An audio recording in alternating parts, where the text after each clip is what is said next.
Hello and welcome to our YouTube channel. और जैसा कि हम लोग शुरू कर चुके थे 10th के साइंस के मॉडल पेपर हम लोग कर रहे हैं। चलिए आज दूसरा वीडियो है इस सीरीज का, शुरू करते हैं। पहला क्वेश्चन हमारे पास है, एक प्रतिरोध है जिसकी प्रतिरोधकता कितनी है, R ओम है। अब इसको तीन टुकड़े में बांटा गया है, तीन बराबर भागों में बांटा गया है। इन टुकड़ों को फिर समांतर क्रम में क्या कर दिया जाता है, जोड़ दिया जाता है। इन टुकड़ों को फिर समांतर क्रम में क्या कर दिया जाता है, जोड़ दिया जाता है। यदि संयोजन का तुल्य प्रतिरोध R डैश हो तो R अपान R डैश का हमें क्या निकालना है, अनुपात निकालना है। तो देखिए प्रतिरोध मान लीजिए ऐसे है, ये कोई प्रतिरोध है जिसकी प्रतिरोधकता कितनी है, R ओम है। अब इसको तीन बराबर भागों में बांटेंगे तो हर एक भाग का जो प्रतिरोधकता होगा वो R अपान 3 हो जाएगा, R अपान 3 हो जाएगा। और फिर इन्हें क्या किया जा रहा है, समांतर क्रम में जोड़ा जा रहा है। यानी कि समांतर क्रम मतलब इस तरह से क्या कर दिया जा रहा है, जोड़ा जा रहा है। तो कह रहा है कि इनका अगर मान लीजिए ये पूरा इन सबका जो तुल्य प्रतिरोध है, प्रतिरोधकता वो कितनी है, R डैश है, तो हमें R अपान R डैश का वैल्यू फाइंड करना है। तो देखिए ये कितना हो जाएगा, R/3, ये भी R/3 और ये भी R/3। जब हम प्रतिरोधों को समांतर क्रम में क्या करते हैं, समांतर क्रम में जोड़ते हैं तो क्या होता है, समांतर क्रम में जब हम प्रतिरोधों को जोड़ते हैं तो 1 अपान R डैश, मान लीजिए इन तीनों का क्या है, रिजल्टेंट यानी कि जो तुल्य प्रतिरोधकता है। तो क्या होता है 1 अपान, जैसे मान लीजिए यहाँ पर R1 R2 और R3 प्रतिरोध है, इन्हें क्या किया जा रहा है, समांतर क्रम में जोड़ा जा रहा है और इनका तुल्य प्रतिरोध R आता है। तो 1 upon R equal to 1 upon R1 plus 1 upon R2 plus 1 upon R3। इस तरह से हम प्रतिरोधों को समांतर क्रम में जोड़ लेते हैं। ठीक है, तो यहाँ पर भी जोड़ेंगे 1 upon R dash 1 upon R1 की जगह पर हमारा क्या है, R/3 है, तो R/3 हो गया और प्लस 1 अपान R2 की जगह पर भी क्या हमारा R/3 कर लीजिए और 1 अपान R3 की जगह पर भी कितना है, R/3। ये टोटल क्या हो जाएगा, इसको आप सही से लिखेंगे अगर तो 3 अपान R और 3 अपान R, इन सबको जोड़ेंगे तो 9 अपान R आ जाएगा और 1 अपान R डैश इसका तुल्य प्रतिरोध। इस R को इधर भेजेंगे तो क्या हो जाएगा हमारे पास, R upon R dash equal to, यहाँ बचेगा केवल 9 अपान 1, यानी आंसर कितना हमारा आ जाएगा 9। ये डी वाला ऑप्शन क्या है, करेक्ट ऑप्शन है। तो इसमें हमने श्रेणी क्रम में समांतर क्रम में प्रतिरोधों को जोड़ना भी सीख लिया है। और अगर श्रेणी क्रम में जोड़ना है, जैसे एक प्रतिरोध ये है, एक प्रतिरोध ये है, ये मान लीजिए पहला प्रतिरोध, ये दूसरा, और एक प्रतिरोध तीसरा ये हमारा है। इसको अगर कह दिया जाए श्रेणी क्रम में जोड़ने के लिए, इसको क्या कह दिया जाए, श्रेणी क्रम में जोड़ने के लिए, तो श्रेणी क्रम में ये कैसे जुड़ेंगे, ये श्रेणी क्रम में जुड़ेंगे कैसे, तो ये ऐसे जुड़ेंगे, ये हमारा पहला प्रतिरोध, फिर ये दूसरा प्रतिरोध और ये तीसरा प्रतिरोध, ये R1 ये R2 R3, इनको श्रेणी क्रम में अगर जोड़ा जाए तो इनका जो रिजल्टेंट होगा यानी तुल्य प्रतिरोधक जो होगा वो कितना होगा। इसी तरह से सिंपल जोड़ लेते हैं अगर श्रेणी क्रम में जोड़ा गया है तो, और अगर समांतर क्रम में जोड़ा गया है तो इस तरह से हम जोड़ते हैं, तो प्रतिरोधों का संयोजन इससे क्लियर होता है। चलिए नेक्स्ट क्वेश्चन पे चलते हैं हम लोग। क्या है, समरूप चुंबकीय क्षेत्र में स्थित एक धारावाही चालक पर लगने वाला बल की दिशा ज्ञात करने के लिए हम किसका प्रयोग करेंगे, क्या ओम के नियम का, या कूलाम के नियम का, या फ्लेमिंग के बाएं हाथ का, या फ्लेमिंग के दाएं हाथ का। ठीक है, तो देखिए ओम का नियम क्या है, B is proportional to I, यानी किसी परिपथ में जो प्रवाहित करंट है वो वोल्टेज के समानुपाती होती है। कूलाम का नियम क्या है, I equal to Q upon T, यानी आवेश प्रवाह की दर को धारा कहते हैं। फ्लेमिंग के बाएं हाथ का नियम क्या है कि फ्लेमिंग के बाएं हाथ का नियम क्या है कि अगर हम अपने बाएं हाथ की अंगूठे, तर्जनी और मध्यमा उंगलियों को इस तरह से फैलाकर रखें एक दूसरे के लंबवत, और ये उंगली अगर धारा की दिशा को बता रही है, ये चुंबकीय क्षेत्र की दिशा को बता रही है, तो ये अंगूठा है वो चालक पर लगने वाले बल की दिशा को व्यक्त करेगा। दाएं हाथ का नियम क्या कह रहा है कि अगर हम दाएं हाथ की अपनी अंगूठा, तर्जनी और मध्यमा उंगली को इस तरह से एक दूसरे के लंबवत फैला के रखें और ये हमारा चालक की गति की दिशा को बता रहे हैं, ठीक है, ये चुंबकीय क्षेत्र की दिशा को बताएं, तो ये मध्यमा अंगुली क्या होगी, प्रेरित धारा की दिशा को, प्रेरित धारा की दिशा को व्यक्त करेगा, व्यक्त करेगा। तो ये हमारा क्या है, फ्लेमिंग के दाएं हाथ का नियम। तो यहाँ पर पूछ क्या रहा है, धारावाही चालक पर लगने वाले बल की दिशा ज्ञात करना है। तो बल की दिशा फ्लेमिंग के बाएं हाथ के, ऐसे याद रख सकते हैं, बा से बायां और बा से बल, बा से बायां हाथ और बा से बल, यानी कि बल निकालने के लिए बायां हाथ और प्रेरित धारा निकालने के लिए दाएं हाथ के नियम का प्रयोग किया जाता है। अगला देखिए, वक्रता त्रिज्या का मात्रक होता है, इसमें से क्या होता है, वक्रता त्रिज्या का मात्रक। तो वक्रता त्रिज्या होता क्या है, पहले हम ये देख लेते हैं वक्रता त्रिज्या होती है। तो देखिए कोई भी दर्पण है या लेंस है, सबकी वक्रता त्रिज्या होती है। तो उस दर्पण, ठीक है, उस गोले के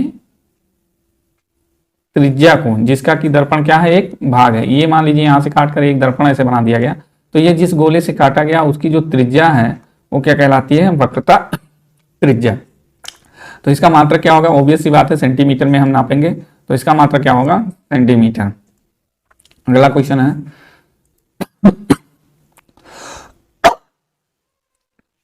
एक पारदर्शी माध्यम से दूसरे पारदर्शी माध्यम में प्रवेश करने पर एक प्रकाश की किरण के लिए अपवर्तन कोण का मान आपतन कोण की तुलना में अधिक होता है। अपवर्तन कोण यानी कि एंगल ऑफ रिफ्रैक्शन क्या है, आपतन कोण की तुलना में, यानी कि एंगल ऑफ इंसिडेंस से क्या है, बड़ा है। तो जब angle of refraction angle of incidence से बड़ा होता है, तो हमने बताया कि जो प्रकाश की किरण है वो कहां से कहां प्रवेश करेगी, वो आपकी सघन माध्यम से, सघन से विरल में प्रवेश करेगी, विरल माध्यम में। और अगर एंगल आर छोटा है, एंगल आई बड़ा है, तो वो कहां से, विरल से सघन में प्रवेश करेगी, कहां से, विरल से सघन में प्रवेश करेगी। अगर मिलाई है, अगर एंगल आर जो है वो छोटा एंगल आई से, तो वो विरल से सघन में प्रवेश करेगी। तो यहां देखिए क्या कह रहा है, कंडीशन क्या है, अपवर्तन कोण का जो मान है वो आपतन कोण के तुलना में क्या है, अधिक है। अपवर्तन कोण बड़ा है और आपतन कोण छोटा है, यानी कि जो प्रकाश की किरण है वो सघन से विरल में प्रवेश कर रही है, कहां से, सघन से विरल में। यानी कि ऑप्शन जो आपका होगा, ऑप्शन ए, ऑप्शन ए आपका सही ऑप्शन होगा। चलिए नेक्स्ट क्वेश्चन पे आते हैं। विद्युत धारा का मापन किया जाता है, विद्युत धारा को हम किस में नापते हैं, विद्युत धारा का मापन किया जाता है किस यंत्र से, यहाँ यंत्र का बेसिकली नाम पूछा गया है। वोल्ट मीटर से हम विभवांतर नापते हैं, अमीटर से हम धारा नापते हैं, हाइग्रोमीटर से हम जल वाष्प नापते हैं, गैल्वेनोमीटर जो होता है, गैल्वेनोमीटर भी करंट को नापता है, लेकिन इसका प्रयोग जब करंट के डायरेक्शन और बहुत एक्यूरेटली करंट को मेजर करना होता है तब गैल्वेनोमीटर का हम यूज करते हैं। वैसे बेसिकली हम लोग अमीटर का प्रयोग करते हैं करंट को मेजर करने के लिए। दूसरा देखिए, कोई दर्पण किसी भी वस्तु का प्रतिबिंब सदैव सीधा बनाता है, कैसा बनाता है, सीधा बनाता है। तो हमसे पूछा गया है कि जो कौन सा दर्पण है जो प्रतिबिंब सदैव कैसा बनाता है, सीधा बनाता है। कौन सा दर्पण है जो किसी वस्तु का प्रतिबिंब सदैव सीधा बनाता है, समतल या उत्तल या अवतल या समतल उत्तल। तो समतल या उत्तल, समतल या उत्तल ये दोनों जो हैं वो हमेशा कैसा बनाते हैं, वस्तु का सीधा प्रतिबिंब बनाते हैं। वस्तु का कैसा बनाते हैं, प्रतिबिंब सीधा बनाते हैं, समतल या उत्तल। अगला देखिए क्या कह रहा है, सामान्य आंख के लिए दूरबिंदु होता है, सामान्य आंख के लिए दूरबिंदु होता है क्या, 25 सेंटीमीटर या 100 सेंटीमीटर, 50 सेंटीमीटर या अनंत। तो देखिए ये दूरबिंदु और निकट बिंदु, सामान्य आंख का, सामान्य आंख का दूरबिंदु। तो दूरबिंदु का मतलब होता है कि सामान्य आंख बिना प्रेशर के दूर से दूर कितना देख सकती है, तो ये तो होता है अनंत, ठीक है। और सामान्य आंख का निकट बिंदु यानी कि एक ऐसी आंख, ऐसा आंख जिसमें कोई दोष ना हो, ठीक है, वो निकटतम बिना किसी प्रेशर के कितनी निकट से निकट दूरी तक देख सकता है, तो होता है 25 सेंटीमीटर, ठीक है। तो दूर बिंदु क्या है, अनंत। ऑप्शन भी क्या है, करेक्ट ऑप्शन है। अगर निकट बिंदु पूछा जाता तो 25 सेंटीमीटर करेक्ट ऑप्शन हो जाता। अगले क्वेश्चन पे चलते हैं। क्या कह रहा है क्वेश्चन? क्वेश्चन कह रहा है कि किसी चालक में 2 एम्पीयर की धारा प्रवाहित हो रही है, 2 सेकंड में चालक से गुजरने वाले आवेश की मात्रा क्या होगी? देखिए I इक्वल टू दिया है 2 ampere, T equal to 2 second, ठीक है। I इक्वल टू 2 एम्पियर और T इक्वल टू 2 सेकेंड। हमसे क्या पूछा जा रहा है? Q का वैल्यू क्या होगा? तो देखिए, चूंकि Q इक्वल टू क्या होता है I इंटू टी, I का मान रख दीजिए 2, T का मान 2, कितना हो गया? 4 कूलाम। तो कितना आवेश गुजरेगा? ऑप्शन ए सही है, 4 कूलाम आवेश वहां से प्रवाहित होगा। नेक्स्ट क्वेश्चन चलते हैं। प्रेरित विद्युत धारा की दिशा ज्ञात करने का नियम है। फ्लेमिंग के दाएं हाथ, बाएं हाथ, ओम का नियम, इनमें से कोई नहीं। तो इस बारे में अभी हमने एक्सप्लेन किया था, कि जैसे बा से बायां और बा से बल निकालने के लिए बाएं हाथ का नियम, और दाएं हाथ का नियम हम प्रेरित धारा को ज्ञात करने के लिए करते हैं। तो प्रेरित धारा की दिशा ज्ञात करने के लिए नियम कौन सा है?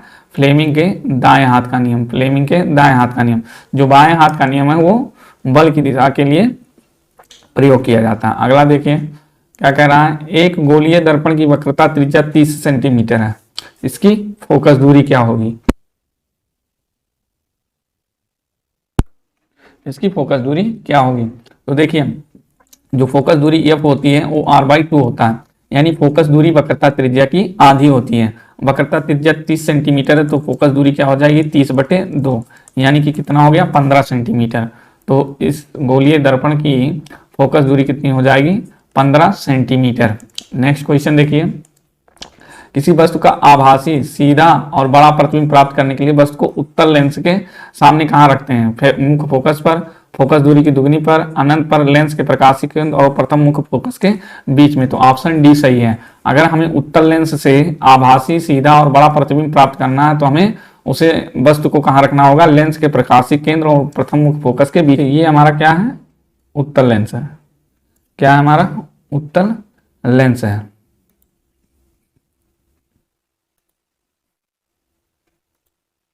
ठीक, और ये इसका मुख्य अक्ष ये, और ये प्रकाशीय केंद्र। यहाँ मान लीजिए इसकी फोकस दूरी है। अब यहाँ पर वस्तु रखी गई है, एक वस्तु यहाँ से इसकी प्रकाश जाएगी, निकल जाएगी, ठीक है, और जो समांतर जाएगा वो फोकस की ओर तो जाएगा, लेकिन इसको हम पीछे बढ़ाएंगे, तो यहाँ पर हमारा आभासी, बड़ा और सीधा प्रतिबिंब प्राप्त होगा। यानी कि कहाँ हमें रखना पड़ेगा? लेंस के प्रकाशीय केंद्र और प्रथम मुख्य फोकस के बीच में। नेक्स्ट क्वेश्चन पे चलते हैं। विद्युत ऊर्जा का मात्रक होता है, तो विद्युत ऊर्जा का मात्रक क्या होता है? किलोवाट घंटा। ये आपका सही ऑप्शन होगा, किलोवाट घंटा। वोल्ट विभवांतर का, वाट कार्य का, और किलोवाट का AC वाट की बड़ी यूनिट होती है। तो चलिए नेक्स्ट क्वेश्चन पे चलते हैं हम लोग। विद्युत धारा का मापन करते हैं। विद्युत धारा का मापन किसमें करते हैं? विद्युत जनित्र द्वारा। ये तो विद्युत धारा का उत्पादन करता है धारा मापी के द्वारा, अमीटर के द्वारा। अमीटर वह यंत्र है जिसके द्वारा हम विद्युत धारा का मापन करते हैं। चलिए अगला क्वेश्चन आते हैं। जब श्वेत प्रकाश एक प्रिज्म पर आपतित होता है तो किस रंग का विचलन सबसे अधिक होता है? तो देखिए, इस तरह से प्रिज्म है, श्वेत प्रकाश गया, अब ये क्या करता है? 7 रंगों में यहाँ से विभाजित हो जाता है, ठीक है, अपने 7 रंगों में इस तरह से विभाजित हो जाता है। एक और बना दीजिए, ठीक है, इस तरह से, और हमें मिलता क्या है? विभजार, VIBGYO। अब देखिए, अगर विचलन की बात करें तो रेड कलर का विचलन सबसे कम हुआ और वायलेट का सबसे अधिक। तो बैगनी का सबसे क्या होता है? अधिक विचलन होता है, और लाल कलर का क्या होता है? सबसे कम विचलन होता है, ठीक है। तो ये भी क्वेश्चन हो गया।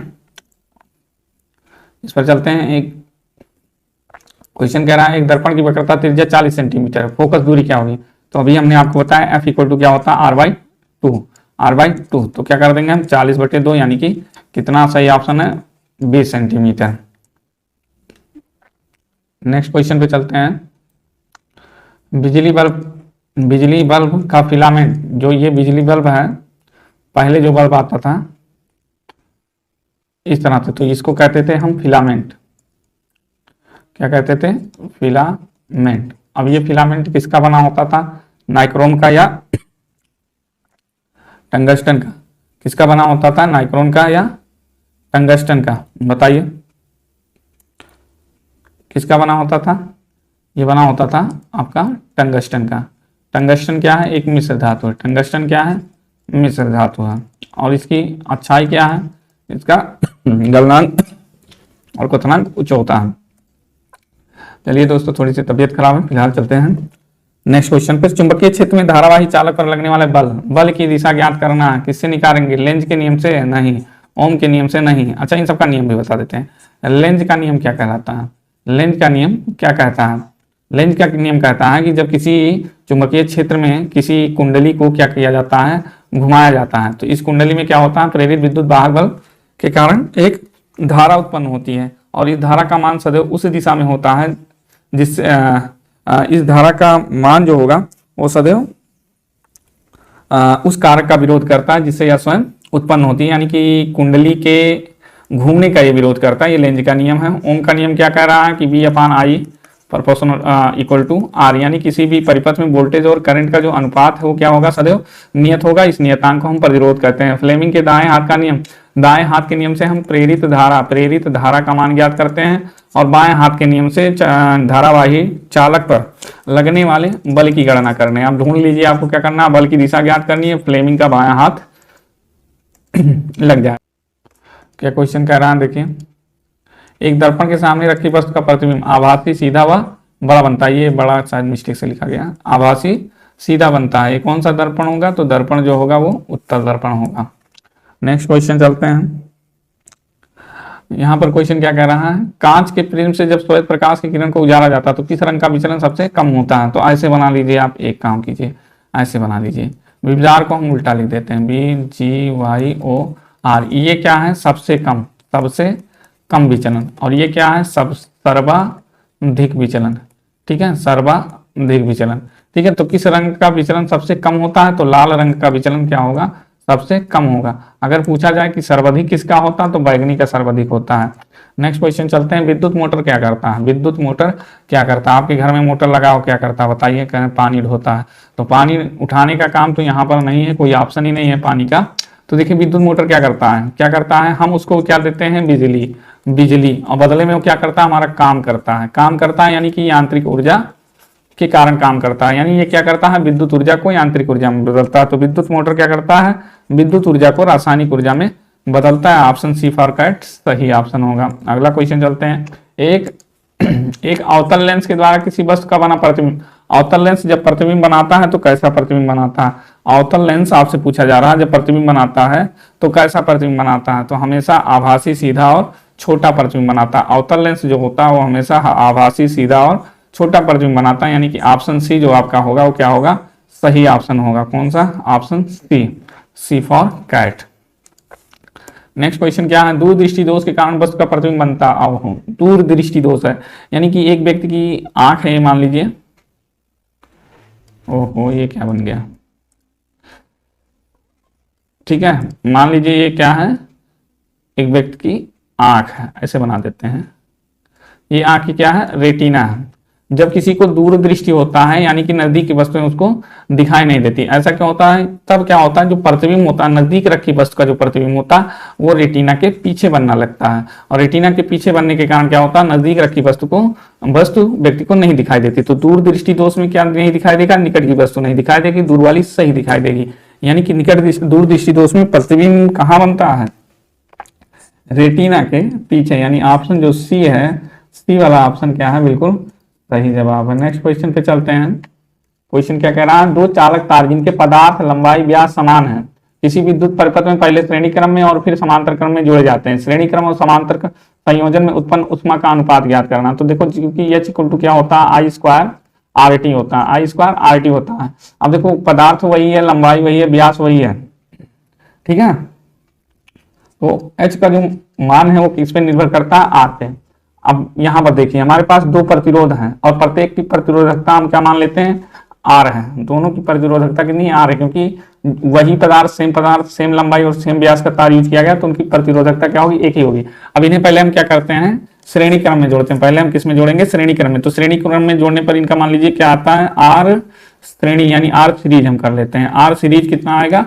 आर प्लस आर, दोनों को ऐसे सिंपली जोड़ लेंगे। ये श्रेणी क्रम में ऐसे जुड़ते हैं, ठीक है। और आर पैरेलल, अब 1/r लिखो यार, 1/rp जो हो जाएगा वो 1/r प्लस 1/r, इस तरह से हम पैरेलल क्रम में जोड़ते हैं यानी समांतर क्रम में। तो कितना हो जाएगा? 2/r हो गया 1/rp, ठीक है। तो अब इसको उलट दोगे तो rp इक्वल टू कितना हो गया? r/2 हो गया। तो पैरेलल में रेजिस्टेंस ये है और सीरीज में रेजिस्टेंस ये है। अब देखिए H1 यानी H सीरीज और H पैरेलल का अनुपात हमें निकालना है, ठीक है। सीरीज में जब जोड़ा गया तब कितना हीट जनरेट हुआ और पैरेलल में जोड़ा गया तब कितना हीट जनरेट हुआ। तो ऐसे HS कितना हो जाएगा? RS हो जाएगा 2R, और ये कितना हो जाएगा? R/2। R कैंसिल, ये 2 ऊपर जाएगा तो 4:1 यानी 4:1 कहाँ है? ऑप्शन डी आपका क्या हो जाएगा? करेक्ट ऑप्शन हो जाएगा। चलिए नेक्स्ट क्वेश्चन में चलते हैं। 42, क्वेश्चन नंबर 42 कहाँ से आ गया? बिजली बल्ब का तंतु, फिर वही बात आ गया। फिर बिजली के बल्ब का जो तंतु होता है वो किसका बना होता है? बताइए, अभी बताए हैं, यहीं पर बताए हैं हम। बिजली का बल्ब का जो तंतु है वो किसका बना होता है? अभी बताए हैं यार, टंगस्टन का। हमने ये भी बताया उसके साथ साथ में, टंगस्टन क्या है? एक मिश्र धातु है। क्या है?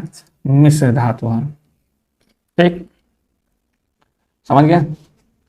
तो अब यहां तक हम समाप्त करते हैं और अगली सीरीज यानी इसका थर्ड पार्ट में हम मैक्सिमम क्वेश्चन को समाप्त कर देंगे। थर्ड पार्ट जरूर देखिए, और थर्ड पार्ट तक में हम नियर अबाउट 75 क्वेश्चन तक पहुंच जाएंगे। तो चलिए मिलते हैं नेक्स्ट पार्ट में। तब तक अगर वीडियो आपको पसंद आई हो तो लाइक करें वीडियो को, सब्सक्राइब करें चैनल को, और हो सके तो दोस्तों में अपने शेयर करें, ठीक है। Thanks for watching, take care.